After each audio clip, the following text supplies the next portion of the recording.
નમસ્કાર દર્શક મિત્રો, સ્વાગત છે આપ સર્વેનું જીડીપીએલ જૂનાગઢ ન્યૂઝમાં. સપ્તાહના અંતિમ દિવસે જોઈએ આજના મુખ્ય સમાચાર. ડિઝાઇનને કારણે વિવાદમાં પડેલ જોશીપુરાથી ગાંધી ચોક ઓવરબ્રિજના સ્થળનું નિરીક્ષણ કરતા મ્યુનિસિપલ કમિશનર કહ્યું, લોકોને ઓછામાં ઓછી તકલીફ પડે તેને પ્રાધાન્ય અપાશે. ઉર્જા વિભાગે ફાળવેલ ₹9 કરોડને ખર્ચે ગિરનાર ઉપર વીજ પુરવઠો પહોંચાડવાનું કામ અંતિમ ચરણમાં. હવે પાણી પહોંચાડવાની કરવામાં આવશે કામગીરી. 10 વર્ષ પછી સકરબાગ ઝૂ પ્રાણી સંગ્રહાલયની પ્રવેશ ફીમાં કરવામાં આવ્યો વધારો. સુવિધા પણ વધારવામાં આવી હોવાનો વન વિભાગનો બચાવ. અને ભેસાણમાં મારામારી દરમિયાન વૃદ્ધની થયેલ હત્યાના 9 આરોપીને ઝડપી લેતી પોલીસ. આવારા તત્વો સામે કડક હાથે કામ લેવા પીડિત પરિવારની માંગણી. આ તમામ સમાચાર આપણે વિસ્તારથી જોઈએ તે પહેલા લઈએ એક બ્રેક.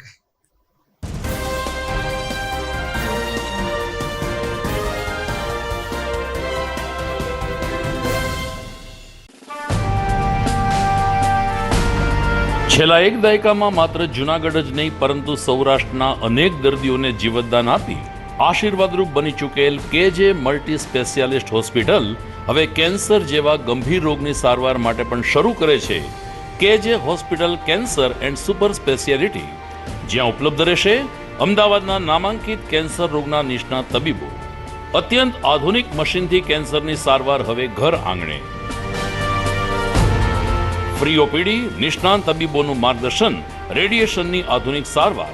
જૂનાગઢની સૌથી આધુનિક કેન્સર સારવાર એટલે કેજે hospital cancer and super specialist. વિશેષ સુવિધા.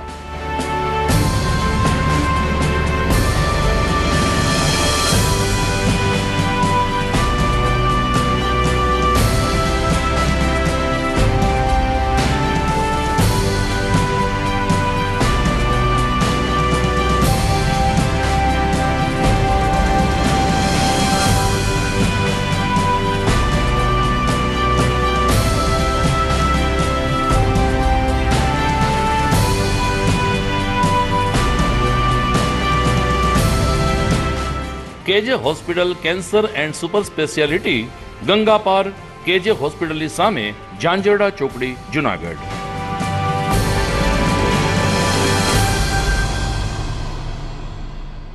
Good morning. This is Junagadh.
હવે જોઈએ સમાચાર વિગતવાર. વર્ષો પછી જૂનાગઢને એક ઓવરબ્રિજ મળી રહ્યો છે. જોશીપુરા ફાટકની સમસ્યાથી ત્રસ્ત સ્થાનિક લોકોએ વારંવાર રજૂઆત કરવામાં આવી ત્યારે રાજ્ય સરકારે જોશીપુરાથી ગાંધી ચોક સુધી ઓવરબ્રિજની મંજૂરી આપી હતી. પરંતુ આ ઓવરબ્રિજનું હજુ ટેન્ડરિંગ કામ ચાલે છે ત્યાં જ ડિઝાઇનને કારણે ઓવરબ્રિજ વિવાદમાં આવ્યો છે. પહેલા જે ડિઝાઇન કરવામાં આવી હતી જે તમામ લોકો માટે અનુકૂળ હતી એવા રોષ સાથે કેટલાક લોકોએ ઓવરબ્રિજની ડિઝાઇનનો વિરોધ કર્યો છે. ત્યારે ગઈકાલે મ્યુનિસિપલ કમિશનર ડોક્ટર ઓમ પ્રકાશે જે સ્થળે ઓવરબ્રિજ બનવાનું છે તેની સ્થળ મુલાકાત લીધી હતી, જરૂરી માર્ગદર્શન કર્યું હતું ને નિરીક્ષણ પણ કર્યું હતું. કન્સલ્ટન્ટ સાથે પહોંચેલા મ્યુનિસિપલ કમિશનરે સ્થાનિક લોકોને પણ સાંભળ્યા હતા અને આશ્વાસન આપતા કહ્યું હતું કે જે બે ડિઝાઇન છે તેનો ઊંડો અભ્યાસ કરવામાં આવશે અને લોકોને ઓછામાં ઓછી તકલીફ પડે એ રીતે ઓવરબ્રિજ તૈયાર કરવામાં આવશે. બીજી તરફ સ્થાનિક વેપારી વિરમભાઈએ કહ્યું કે અમારે કોઈને ઓવરબ્રિજનો વિરોધ નથી, પરંતુ જે ડિઝાઇન છે જેમાં ઘણા બધા પિલર આવશે જેને કારણે રેલવે સ્ટેશનથી ગાંધી ચોક સુધીનો રસ્તો ખૂબ જ સાંકડો બની જશે. એટલું જ નહીં, સર્વિસ રોડની કોઈ જોગવાઈ ન હોવાને કારણે જોશીપુરા કે સરદારપરામાંથી જે વ્યક્તિ નીકળશે તેમણે ફરજિયાત ગાંધી ચોકે ઉતરવું પડશે અને ત્યારબાદ એણે પરત આવવાનું રહેશે. આમ ડિઝાઇનનો વિરોધ થઈ રહ્યો છે ત્યારે ગઈકાલે મ્યુનિસિપલ કમિશનરે કહ્યું કે આગામી સમયમાં ઓવરબ્રિજ અંગે યોગ્ય નિર્ણય લેવાઈ જશે. આજે જે આપણે સપોઝ જોશીપુરા ઓવરબ્રિજ અને વિઝિટના મુલાકાતના આપણે ફિલ્ડ વિઝિટ કરીએ છીએ. આજે પુલ જે છે આ ક્યાંથી શરૂ થાય છે, કેટલી સરકારી જગ્યા, કઈ કઈ કચેરીની કપાત થાય છે અને આની જુદી જુદી જગ્યાએ હાઇટ શું હશે, કેવી રીતે ટ્રાફિકના ઇસ્યુ થવાના છે ફ્યુચરમાં અને કેવી રીતે આને જે ગવર્મેન્ટ લેન્ડ છે સપોઝ જરૂર પડતી હોય તો આને કચેરીને દરખાસ્ત કરીને વધુમાં વધુ સહુલિયત કેવી રીતે આપી શકાય તો દેટ ગ્રામજનોને જ્યારે પણ આ રોડથી નીકળવાનો હોય તો ઓછીમાં ઓછી તકલીફ પડે. આ બાબતની વિઝિટ કરવામાં આવી છે. અત્યારે જે કન્સલ્ટન્ટ છે આના દ્વારા જે બ્રિજનો પ્રપોઝ સાઇટ છે ક્યાં ક્યાં પિલર આવવાના છે આની વિઝિટ કરી હતી અને આ વિઝિટ પછી એક સારી અન્ડરસ્ટેન્ડિંગ ડેવલપ થશે કે આ બ્રિજ ક્યાંથી શરૂ થશે ને ક્યાં એન્ડ. અત્યારે જે આનું જે આકાર જે છે આ ગાંધી ચોક થી ઉપડે છે અને રેલવે લાઇનને ક્રોસ કરતા આગળ જોશીપુરા સુધી જાય છે. આ પ્રકારનો એક બ્રિજ. અત્યારનો જે છે આ વર્ક ઓર્ડર અત્યારે ડિપોઝિટ ભરવાનું કહી દીધું છે. વર્ક ઓર્ડર ઇસ્યુ થવાના પ્રક્રિયામાં છે. અત્યારે અમે જે એક્ઝિસ્ટિંગ ડિઝાઇન જે છે આનું એક્સપ્લોર કરીએ છીએ કે આ કેવી રીતે થશે. બાકી જે ફેરફાર કરવાના છે આ તમામ રજૂઆતો આપણા ધ્યાન જ હશે તો જે નિર્ણય થશે આપણે જાણ કરવાના. આમાં ધારાસભ્યના સાંસદ પણ છે અને એ લોકો કેટલા અંશે વ્યાજબી કેટલું છે કેટલું નથી આ તમામના ડિસ્ક્રિપ્શનનો ઇસ્યુ છે. મારો એજ્યુકેશનનો પોર્શન છે અને આજે ઓલરેડી ફાઇનલાઇઝ ડિઝાઇન છે. આ ડિઝાઇનને આપણે અત્યારે ચેક કરીએ છીએ અને ચેક કર્યા પછી જે અમારું મંતવ્ય છે. મારું નામ વિરમભાઈ નંદાણીયા છે. હાલ જે કોર્પોરેશન દ્વારા ઓવરબ્રિજ બનાવવામાં આવી રહ્યો છે તે ઓવરબ્રિજ બનવો જ જોઈએ, પણ અમારો માત્ર એટલો જ વિરોધ છે કે આ ઓવરબ્રિજની જે ડિઝાઇન છે જે ગાંધી ચોક થી કાબલપુર જે મુખ્ય જુનાગઢ રાજપુર રોડ થી ઓળખાય છે એ રોડ ઉપર એમના પિલર્સ ના આવે અને ટોટલ રોડ ખુલ્લો રહે. જે હાલ અત્યારે 60 ફૂટનો રોડ છે એ પિલર્સ આવવાથી બંને સાઈડ 15 ફૂટના સર્વિસ રોડ મળશે એટલે 30 ફૂટના થઈ જશે. એટલે અમારી રિક્વેસ્ટ છે કે કોઈ પણ ભોગે આ મુખ્ય રોડ ઉપર પિલર્સ ના આવે અને અમે તો એવું ઈચ્છીએ છીએ કે પ્રજાને ઓછામાં ઓછી મુશ્કેલી પડે એવી રીતનો આ બ્રિજ બને. મારું રેસિડેન્ટ જોશીપુરામાં છે એટલે જોશીપુરાના રેસિડેન્ટ વાળા લોકોને કમ્પલસરી ગાંધી ચોક ઉતરવું પડશે. એના માટે પણ જો શક્ય હોય તો વિચારી અને યોગ્ય કરવું જરૂરી છે. માનનીય કમિશનર સાહેબ અહીંયા સ્થળ નિરીક્ષણમાં આજે આવેલા છે અને એ લોકોએ એવો રિસ્પોન્સ આપેલો છે કે શક્ય હશે એટલું ટેકનિકલ દ્રષ્ટિએ જેટલું થઈ શકે એટલું મેક્સિમમ પ્રજાના હિતમાં અમે કરીશું. બીજી તરફ લગભગ 1.5 લાખથી વધુ વસ્તી ધરાવતા જોશીપુરા સરદારપરા અને આસપાસની 200 સોસાયટી માટે આ ઓવરબ્રિજ ટ્રાફિકમાંથી મુક્તિ અપાવશે.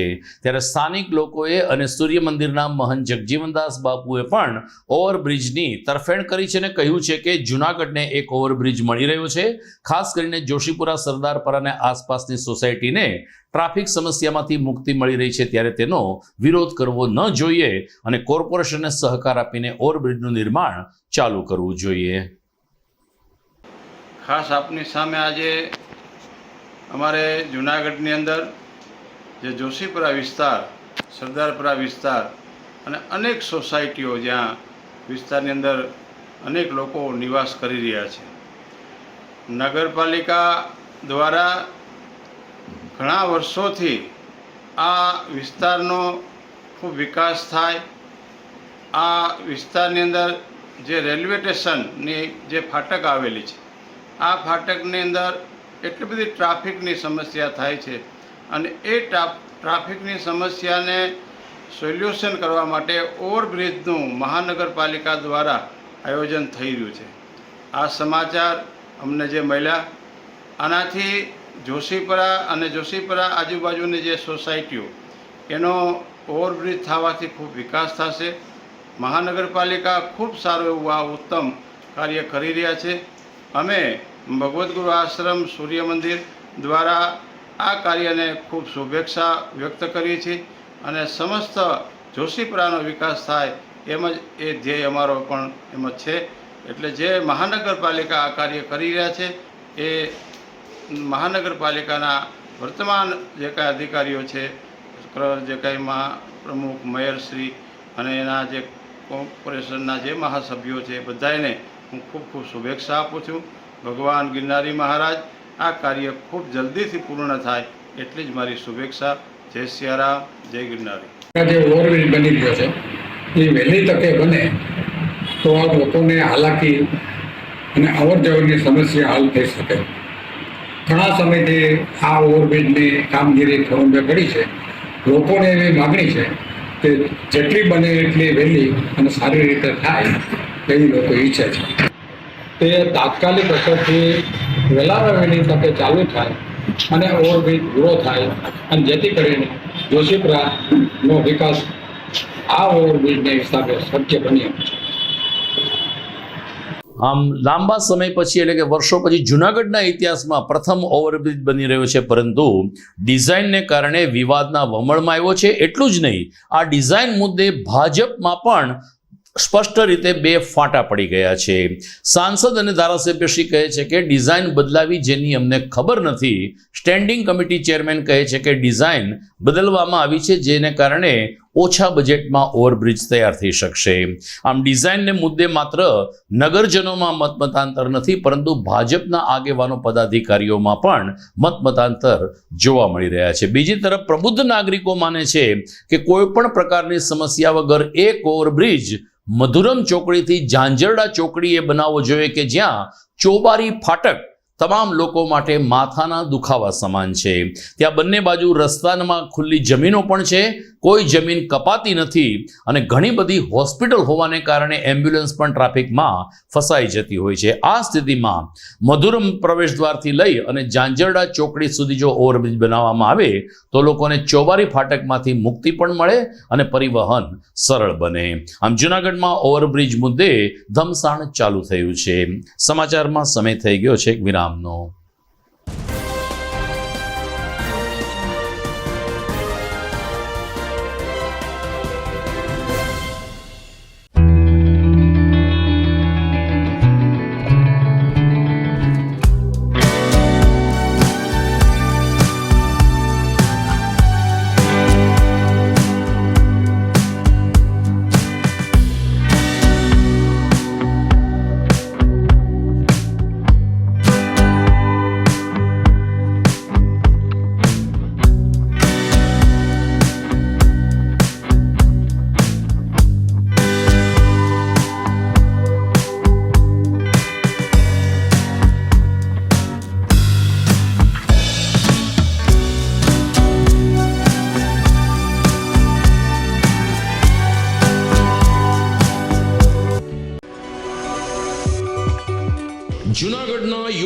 ક્રિકેટ પ્રેમીઓ માટે આનંદના સમાચાર. જૂનાગઢમાં સૌ પ્રથમ વખત શરૂ થઈ ચૂક્યું છે box cricket. The Fun Leo resorts and ક્લબના ભવ્ય ટેરેસ ઉપર બોક્સ ક્રિકેટ.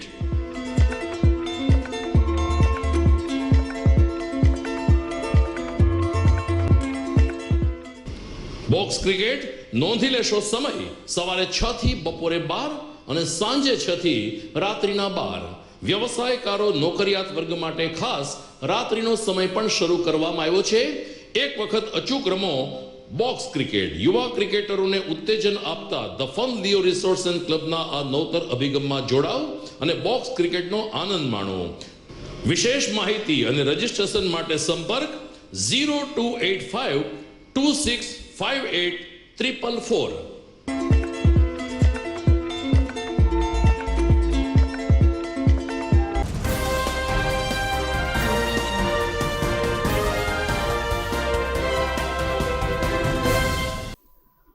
વિરામ બાદ આપનું પુનઃ સ્વાગત છે. સુપ્રસિદ્ધ ગિરનાર પર્વત ઉપર વીજ પુરવઠોની અનિયમિતતાની વ્યાપક ફરિયાદો બાદ ધારાસભ્ય સંજયભાઈ કોરડિયા અને ભારતીય જનતા પાર્ટીના આગેવાનોએ ગાંધીનગરમાં જે તે સમયે રજૂઆત કરી હતી, જેની ફલશ્રુતિ રાજ્ય સરકારે ગિરનાર ઉપર વીજ પુરવઠો નિયમિત રીતે પહોંચાડવા માટેને નિયમન માટે ₹9 કરોડની ગ્રાન્ટ ફાળવી હતી. પીજીવીસીએલ દ્વારા આ કામગીરી હવે અંતિમ ચરણમાં પહોંચી હોવાનું ધારાસભ્ય સંજયભાઈ કોરડિયાએ કહ્યું છે. તેમણે ગર્વ લેતા કહ્યું છે કે 6 મહિના પહેલા હજુ ખાતમુહૂર્ત કરવામાં આવ્યું. સાંસદ, ધારાસભ્ય, મેયર, ડેપ્યુટી મેયર વગેરે આગેવાનોની ઉપસ્થિતિમાં 6 મહિના પહેલા ખાતમુહૂર્ત કરવામાં આવ્યું હતું અને આજે ગિરનાર ઉપર વીજ પુરવઠાના તાર પહોંચી ગયા છે. 66 કેવીએ સબસ્ટેશનમાંથી ગિરનાર અને ભવનાથ તીર્થ ક્ષેત્રમાં વીજ પુરવઠો પૂરો પડાશે. શ્રી કોરડિયાએ ઉમેર્યું કે હવે પાણી પહોંચાડવા માટે અમે પ્રતિબદ્ધ રહેશું. આદરણીય વડાપ્રધાન શ્રી નરેન્દ્રભાઈ મોદી સાહેબે શરૂ કરેલી પરંપરા એટલે કે જે પણ કામનું ખાતમુહૂર્ત કરી એમનું ઉદ્ઘાટન પણ કરવું અને એ સમયસર, એ પરંપરા અનુસાર જૂનાગઢ ગિરનાર તીર્થ ક્ષેત્ર છે, એમનો વિકાસ કરવો એ પ્રજાના પ્રતિનિધિ તરીકે, ધારાસભ્ય તરીકે જવાબદારી છે અને ભાગરૂપે વર્ષોથી આ ગિરનારની અંદર લાઇટની જે સમસ્યા હતી, ડીમ લાઇટ થાય, ચોમાસામાં જ્યારે પવન આવે ત્યારે લાઇટ બંધ થઈ જતી, એમની સમસ્યા માટે વિધાનસભાની અંદર રજૂઆત કરતા પ્રશ્નની અંદર આદરણીય મુખ્યમંત્રી શ્રી અને આદરણીય ઉર્જા મંત્રી શ્રી કનુભાઈએ 9 કરોડ જેટલી રકમ તાત્કાલિક મંજૂર કરી અને કેબલિંગ નાખી અને ટ્રાન્સફોર્મર નાખી અને એનું હમણાં જ 5-6 મહિના પહેલાં જ ખાતમુહૂર્ત કર્યું હતું. કામ પૂર્ણતાને આરે છે એટલે હમણાં જ ટૂંક સમયની અંદર એમનું લોકાર્પણ થશે. એટલે એક લાઇટનો પ્રશ્ન ગિરનારની અંદર હલ થઈ જશે. 11 કેવી લાઇટ ઉપર સુધી પહોંચી જશે અને એ જ રીતે પાણીનો પ્રશ્ન વર્ષો થયા છે, એ પણ વિધાનસભાની અંદર પ્રશ્ન આપણે રજૂ કર્યો અને એ પ્રશ્નને 25 કરોડ રૂપિયા જેટલી રકમ સરકારે પણ મંજૂર કરી છે. એટલે એમના આખું પ્લાનિંગ ચાલે છે કે કઈ રીતે પાણી ઉપર પહોંચાડવું, કારણ કે નેવાનું પાણી મોભે પહોંચાડવાની વાત છે. એટલે એમની આખી એન્જિનિયરિંગ ટીમ જોઈ રહી છે. એટલે એ પણ ટૂંક સમયની અંદર એમનું પણ પ્લાનિંગ થશે. ગિરનારના ડેવલપમેન્ટ માટેની વાત છે તો 114 કરોડ રૂપિયા સરકારે છે, એ ફોરેસ્ટની મંજૂરી લેવલે પ્રક્રિયા ચાલુ છે. આદરણીય મુખ્યમંત્રી ભૂપેન્દ્રભાઈ પટેલ અને સમગ્ર મંત્રીમંડળ કોઈ પણ વિભાગ હોય તો એ તાત્કાલિક અસરથી જૂનાગઢને જે પણ જોતું હોય એ આપવા માટે રાજ્ય સરકાર તત્પર છે. એટલે ખરેખર રાજ્ય સરકારનો આભાર વ્યક્ત કરું છું અને જૂનાગઢના આવા તમામ પ્રશ્નો આપણે તાત્કાલિક અસર બધા સાથે મળી અને એમનું નિરાકરણ કરીશું. આભાર. જૂનાગઢ સકરબાગ પ્રાણી સંગ્રહાલયમાં 10 વર્ષ પછી પ્રવેશ ફીમાં વધારો કરવામાં આવ્યો છે. જોકે સત્તાધીશોએ બચાવ કર્યો છે કે એક તો 10 વર્ષના લાંબા ગાળા બાદ નજીવો વધારો કર્યો છે અને 10 વર્ષમાં ઝૂમાં અનેક સુવિધાઓમાં વધારો પણ કરવામાં આવ્યો છે. આમ છતાં પ્રવેશ ફીમાં વધારો કરી દેવાતા ખાસ કરીને શિયાળામાં જે શિયાળુ પ્રવાસ આવે છે તેના વિદ્યાર્થીઓ પર ફી વધારો લાગુ કરાશે. આ અંગે આરએફઓ ડોક્ટર નીરવ મકવાણાએ કહ્યું કે 6 જુલાઈથી ટિકિટના દરમાં ફેરફાર કરવામાં આવ્યો છે. મોટી ઉંમરના પ્રવાસીઓ માટેની ટિકિટ ₹30 ને બદલે 40, 12 વર્ષથી નાના બાળકો માટેની ટિકિટ ₹15 ને બદલે 20 કરવામાં આવી છે. જ્યારે સ્કૂલ બસ આવશે તો 12 વર્ષથી નીચેના સુધીના બાળકો માટેની ટિકિટ ₹5 ને બદલે હવે વધારીને 10 કરવામાં આવ્યા છે. જ્યારે 12 વર્ષથી ઉપરના બાળકો માટેની ટિકિટ 10 ને બદલે 15 કરવામાં આવ્યા છે. ઉપરાંત જંગલ સફારી અગાઉના ₹50 હતા તેની ટિકિટ ₹25 વધારીને 75 કરવામાં આવી છે. બીજી તરફ ઝૂમાં પ્રાણીઓની સંખ્યા પણ વધારવામાં આવી છે. પશુ પક્ષી વન્ય સૃષ્ટિ માટે એક અલગથી દુનિયા ઉપલબ્ધ કરવામાં આવી છે ને પ્રવાસીઓ માટે પણ સુવિધા ઊભી કરવામાં આવી હોવાનો બચાવ ઝૂ સત્તાધીશો દ્વારા કરવામાં આવ્યો છે. નમસ્કાર, નીરવ કુમાર, સકરબાગ ઝૂ પ્રાણી સંગ્રહાલય રેન્જ ઓફિસર. હાલમાં જે સકરબાગ પ્રાણી સંગ્રહાલય છે એમના જે પ્રવેશ દરો છે એમાં ગુજરાત સરકાર શ્રી દ્વારા નજીવો વધારો કરવામાં આવ્યો છે. આ વધારો 10 વર્ષ પછી કરવામાં આવ્યો છે, જેમાં મુખ્યત્વે સકરબાગ પ્રાણી સંગ્રહાલય છે એમાં પગપાળા જે આપણે એન્ટ્રી હતી એમાં નાના બાળકો માટે, જેમ કે 0 થી 12 વર્ષ સુધીના જેટલા પણ બાળકો છે એમના માટે ₹15 જેવી ફી રાખવામાં આવેલી હતી, તથા વયસ્કો માટે જે ફી ₹30 હતી એ હાલમાં વધી અને વયસ્કો માટે ₹40 અને નાના બાળકો માટે તથા સિનિયર સિટીઝન માટે ₹20 કરવામાં આવેલ છે. આ સિવાય સકરબાગ પ્રાણી સંગ્રહાલયની મુલાકાતે આવતા જે વિદ્યાર્થીઓ છે કે જે પ્રવાસમાં આવે છે એમના માટે જે ફીના દરો હતા એ મતલબ જૂના દરો ₹5 અને ₹10 હતા, જે હાલમાં વધારી અને 10 અને ₹20 કરવામાં આવ્યા છે. જેમાં જે 0 થી 12 વર્ષના બાળકો છે એમના માટે ₹10 છે, 12 વર્ષથી ઉપરના જેટલા પણ વિદ્યાર્થીઓ હોય છે એમના માટે ₹20 કરવામાં આવેલા છે. આ સિવાય ઝૂના પાછળના વિસ્તારમાં જે જંગલ સફારી એરિયા આવેલો છે તેમાં પેલા ડીઝલ ઓપરેટેડ વ્હીકલથી આપણે બસથી અને જીપ્સીથી આપણે ત્યાં જે જંગલ સફારી કરવામાં આવતી હતી જેનો દર ₹50 જેટલો રાખવામાં આવેલો હતો, જે હાલમાં વધારી અને ₹75 જેટલો કરવામાં આવેલો છે. જો કોઈ મુલાકાતીઓને મતલબ એમાં ફરવા જવાનું થશે તો પહેલા જે ₹50 બધા માટે કોમન દર હતો એના બદલે હવે બાળકો માટે ₹50 અને વયસ્કો માટે ₹75 દર રાખવામાં આવ્યો છે. જંગલ સફારી એરિયાને વધારે સારી રીતે જોવા માટે જે બેટરી ઓપરેટેડ વ્હીકલ છે, જેમ કે ગોલ્ફ કાર્ટ છે મોટી, એમાં જવું હોય તો એના માટે પ્રવેશ દર ₹75 અને ₹100 કરવામાં આવેલો છે. આમ સકરબાગ પ્રાણી સંગ્રહાલયની અંદર આવતા પ્રવાસીઓ માટે છેલ્લા 10 વર્ષની અંદર સુવિધાઓમાં આપણે જે વધારો કર્યો છે એમને જોતા એક નજીવો વધારો ગુજરાત સરકાર શ્રી દ્વારા કરવામાં આવેલ છે. કેટલા પશુ પક્ષીઓ કુલ છે સકરબાગ ઝૂમાં અને કઈ રીતની વધારો પણ ક્યાંક થયો છે? સકરબાગ પ્રાણી સંગ્રહાલય છે એમાં હાલમાં 1000 થી વધારે ઇન્ડિવિજ્યુઅલ પશુ પક્ષીઓ રાખવામાં આવેલા છે. જે છેલ્લા 4-5 વર્ષની અંદર આપણે સકરબાગની અંદર પ્રવાસીઓને લઈ અને નવા એન્ટ્રન્સ પ્લાઝાનું જે નિર્માણ કરવામાં આવેલું છે, જેમાં ફેસિલિટીઝ આપણે વધારેલી છે કે પ્રવાસીઓ માટે બેસવા માટે પૂરતી વ્યવસ્થા કરવામાં આવેલી છે. અલગ અલગ જગ્યાઓ પર આપણે એમને બેન્ચીસની વ્યવસ્થા કરેલી છે. આ સિવાય નવી ટિકિટ બારી એન્ટ્રન્સ પ્લાઝાની અંદર વિકસાવવામાં આવી છે. પાણીની સુવિધાઓ માટે અલગ અલગ જગ્યાએ પરબ બનાવવામાં આવે છે. નવી કેન્ટીનની વ્યવસ્થા કરવામાં આવેલ છે. આ સિવાય બાળકો માટે રમતગમતનો નવો એરિયા પણ ડેવલપ કરવામાં આવેલો છે. તો આમ અલગ અલગ જગ્યાએ પ્રવાસીઓ માટે આપણે વધારે જે ફેસિલિટી વિકસાવી છે, આ બધામાં પ્રવાસીઓ માટે આપણે વ્હીલચેર્સ, નાના બાળકો માટે સ્ટ્રોલર્સ, જે સૌથી નાના બાળકો હોય છે એમને માતાઓ માટે મધરરૂમની ફેસિલિટી આપણે વિકસાવવામાં આવી છે. જગ્યા જગ્યા ઉપર અને એક એક એન્ક્લોઝર ઉપર આપણે જે ડિટેલમાં પ્રાણીઓની માહિતી મળી શકે એ માટે એમને ડિટેલ સાઇનેજીસ રાખવામાં આવેલા છે. જે વયસ્કો અને વૃદ્ધો હોય છે તો વૃદ્ધો અને નાના બાળકો માટે આપણે જંગલ ઝૂના પ્રિમાઇસીસમાં પણ ગોલ્ફ કાર્ટની વ્યવસ્થા કરવામાં આવેલી છે. તો આટલી ઉમેરો વ્યવસ્થામાં આપણે કરવામાં આવેલું છે. આગામી સોમવારે સુપ્રસિદ્ધ ભૂતનાથ મહાદેવ મંદિરનો પાટોત્સવ ઉજવાશે. અષાઢ સુદ નોમને દિવસે ભૂતનાથ દાદાના પ્રાગટ્ય દિવસ હોય છે. લગભગ 300 વર્ષ જૂનું આ પૌરાણિક શિવ મંદિર આજે નવીનીકરણ પામીને અનેક શિવ ભક્તો માટે શ્રદ્ધાનું કેન્દ્ર બની ચૂક્યું છે.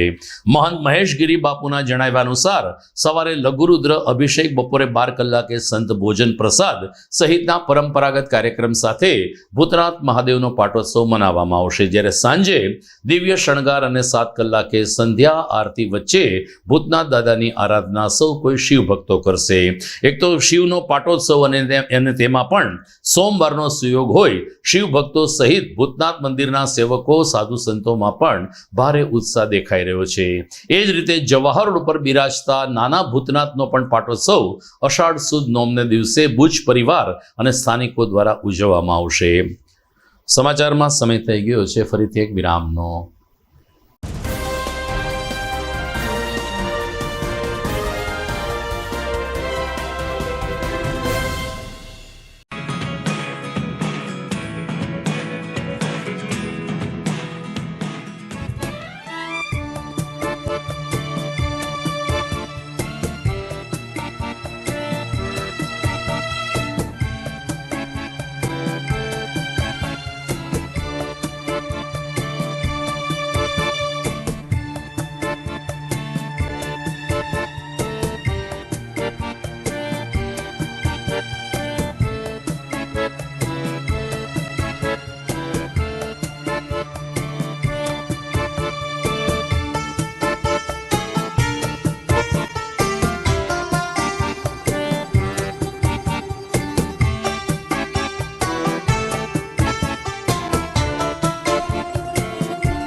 અભિનંદન વેવાઈ. એ આજનો દિવસ આપણા માટે ખૂબ શુભ છે, કેમ કે તમારી દીકરી નિશા અને મારા દીકરા સંજુના લગ્નની તારીખ નક્કી થઈ ગઈ ને. હાજી હાજી. પપ્પા, લગ્નની તારીખ તો નક્કી થઈ ગઈ, પણ લગ્ન માટેની જ્વેલરીઓ? સંજુ બેટા, તારા દાદાજીના વખતથી ચોકસી હીરાલાલ મકનજીની જૂની પેઢી છે ને, એની સાથે આપણો વર્ષો જૂનો ઘરોબો છે, જે અત્યારે જય ભવાની જ્વેલર્સના નામે ફેમસ છે બેટા. જય ભવાની જ્વેલર્સ મતલબ ચોકસી બજાર જુનાગઢ? તમે પણ જય ભવાની જ્વેલર્સ સાથે? અમે ભલે રાજકોટના હોઈએ, પરંતુ જય ભવાની જ્વેલર્સ સાથે અમારો પરિવાર પણ વર્ષોથી સંકળાયેલો છે, જ્યાં છેતરાવાની કોઈ શક્યતા જ નથી. આને કહેવાય સોનામાં સુગંધ ભળી. વાવ બેટા, ચાલો આપણે સૌ જઈએ જય ભવાની જ્વેલર્સના શોરૂમ પર. તમે લોકો જઈ આવો, હું રસોઈ બનાવી રાખું. લક્ષ્મી, આપણા દીકરાના લગ્નમાં થોડા દાગીના તારા માટે થઈ જાય. હે ચાલો મમ્મી. ચાલો ચાલ બેટા.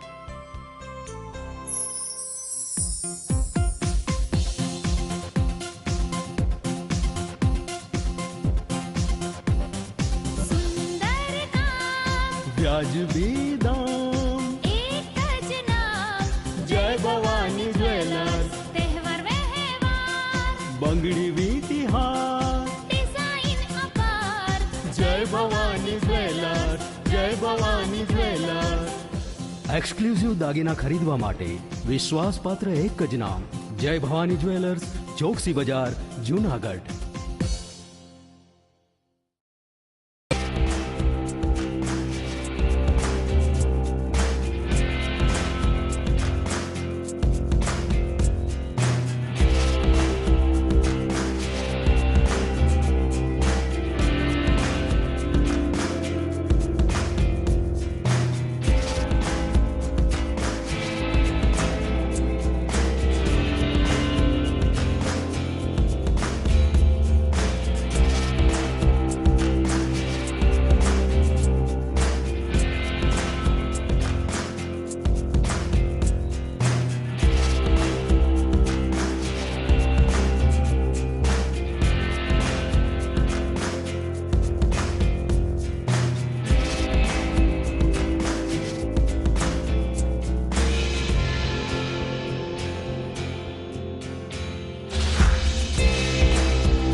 ઘર લગ્ન માટે તૈયાર છે, બસ તારા આવવાની રાહ જોઈ રહ્યો છું. નવું ફર્નિચર, નવું ટીવી, નવો કેબલ. કેબલ? આજના જમાનામાં કેબલ? ખૂબ જ સરળ પરિવાર છે. જ્યારે આ છે તો બીજા કઈની શું જરૂરત? જ્યારે આ છે તો બીજા કઈની શું જરૂરત છે? GTPL ઓફર કરે છે HD પિક્ચર ક્વોલિટી અને GTPL ની 24/7 ગ્રાહક સપોર્ટ. આ તે જમાનાનું નહીં, આ જમાનાનું કનેક્શન છે. કાલે લગ્ન કરી લઈએ.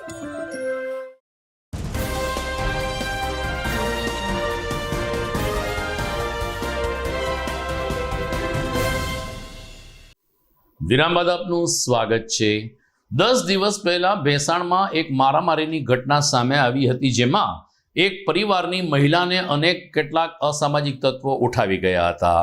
ખોડિયાર નગરમાં પરબ રોડ ઉપર બનાવ બનેલો હતો, જેમાં મારામારી દરમિયાન પથ્થરમારો થયો, જેમાં મૂળજીભાઈ સોલંકી નામના એક આધેડને પથ્થર વાગતા તેનું મૃત્યુ થયું હતું. મારામારીની આ ઘટના મર્ડરમાં પરિણમી હતી, જેને કારણે પોલીસે પણ સઘન ચેકિંગ અને તપાસ કરીને 9 આરોપીને દબોચી લીધા હતા. પ્રવીણ સોલંકીની ફરિયાદ ઉપરથી પોલીસે લખન ડાંગર અને તેના સાગરીતોને ઝડપી લીધા છે, જેમાં મહિલાઓનો પણ સમાવેશ થાય છે. ડીવાયએસપી હિતેશ ધાંધલિયાએ કહ્યું કે પીડિત પરિવારની ફરિયાદ બાદ પોલીસે આ કાર્યવાહી કરી છે અને 9 આરોપીને ઝડપી લઈને ધોરણસરના રિમાન્ડ સહિતની કાર્યવાહી કરવામાં આવી રહી છે. બીજી તરફ પીડિત પરિવારે માગણી કરી છે કે આવા અનેક અસામાજિક તત્વો ભેસાણમાં વસી રહ્યા છે, જે તમામ લોકોની શાંતિ ડોળે છે. આવા લોકોને પકડીને કડક હાથે કામ લેવું જોઈએ.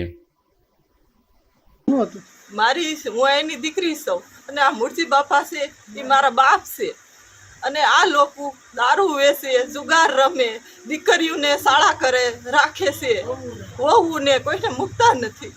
અને મારો ભાઈ હતો, એની દીકરી હતી, એને લઈ ગયા અને ઉપર જતા ધમકી દીધી અને ઘેરે હતા અને ઘેરે મારવા આવ્યા. એમાં મારા બાપુજીનું મર્ડર કરી નાખ્યું એને. તો અમે એને વિનંતી કરી છે કે એને છે ને ફાંસીની સજા થાય, એને ફાંસીની સજા થવી જોઈએ. અમારે આનો ન્યાય જોઈએ, અમને ન્યાય આપવાનો. આજ તો અમારું કર્યું, કાલ બીજાના 12 ગામના આવીને અહીંયા રહેવા અહીં ઘરી ગયા છે અને અહીંયા બધાને હેરાન કરે છે અને ઉપર જતા ધમકી દે છે. શું કામ ધંધો આ લોકો શું કરે સામે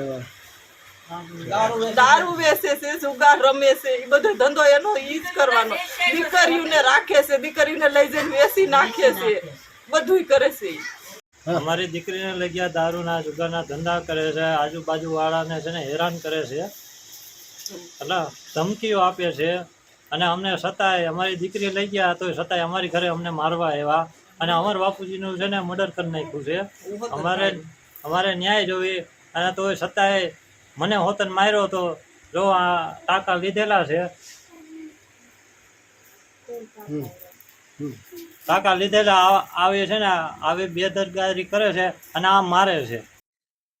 ભેસાણ પોલીસ સ્ટેશન વિસ્તારમાં ભેસાણ ટાઉનના સોવારિયા પ્લોટમાં રહેતા ફરિયાદી પ્રવીણભાઈ મુરજીભાઈ સોલંકી, જેમની ભત્રીજી છે, આજથી 10-12 દિવસ પહેલા આ ગુનાના આરોપી નંબર 2 લખનના ઝવેરનાથ ડાંગર તેમના દીકરા યોગેશ સાથે ભાગી ગયેલી હોય, જે બાબતે આરોપી અને ફરિયાદી તમામ અડોશ પડોશમાં રહેતા હોય. આ બાબતનું મંદુક રાખી આ આરોપીઓ ફરિયાદી અને ફરિયાદીના પરિવાર સાથે માથાકૂટ કરવા આવેલા. ત્યારબાદ એમને ગુંડાગોલી ગાળો આપેલી અને વારા પરથી આવી પથ્થરો ફેંકી અને ઈજા પહોંચાડેલી. આ જ્યારે પથ્થરો ફેંકવામાં આવેલા તે સમયે ફરિયાદીના પિતા મુરજીભાઈ ગાંડાભાઈ સોલંકી, જે 70 વર્ષના હોય, તેમને ઈજા થયેલી અને સારવાર માટે છે એ તેમને ભેસાણ હોસ્પિટલમાં લઈ ગયેલા. ત્યાં છે ભેસાણ પોલીસ દ્વારા ભારતીય ન્યાય સંહિતાની કલમ 352 એટલે કે સુલે ભંગ કરી ઉશ્કેરવાના ઈરાદાથી ઈજા પહોંચાડવામાં આવે તે બાબતનો ગુનો દાખલ કરવામાં આવેલો. ત્યારબાદ આ જે મુરજીભાઈ છે તેમની તબિયત વધારે ખરાબ થતા જુનાગઢ સિવિલ હોસ્પિટલમાં સારવાર માટે લઈ આવવામાં આવેલા અને જ્યાં સારવાર દરમિયાન છે તેમનું ડેથ થયેલું. આ બાબતે ભેસાણ પોલીસ દ્વારા ભારતીય ન્યાય સંહિતાની કલમ 103(1), 125(a), 115(2) આ ઉપરાંત 54 અને જીપી એક્ટની કલમ 135 નો ઉમેરો કરવામાં આવેલો અને આ જે ગુનાના આરોપીઓ છે, આરોપી નંબર 1 રાહુલ લખનનાથ ડાંગર, લખનનાથ ઝવેરનાથ ડાંગર, સાગરભાઈ રામજીભાઈ, સંજયભાઈ રામજીભાઈ, ગીતાબેન લખનનાથ, વિજયભાઈ સંજયભાઈ, ચનાભાઈ ભીખાભાઈ, ગીતાબેન, રવિભાઈ જયંતિભાઈ, આ તમામને 9 આરોપીઓની ધરપકડ કરવામાં આવેલી છે અને હાલ આ ગુનાની તપાસ ભેસાણ PSI ચલાવી રહેલ છે.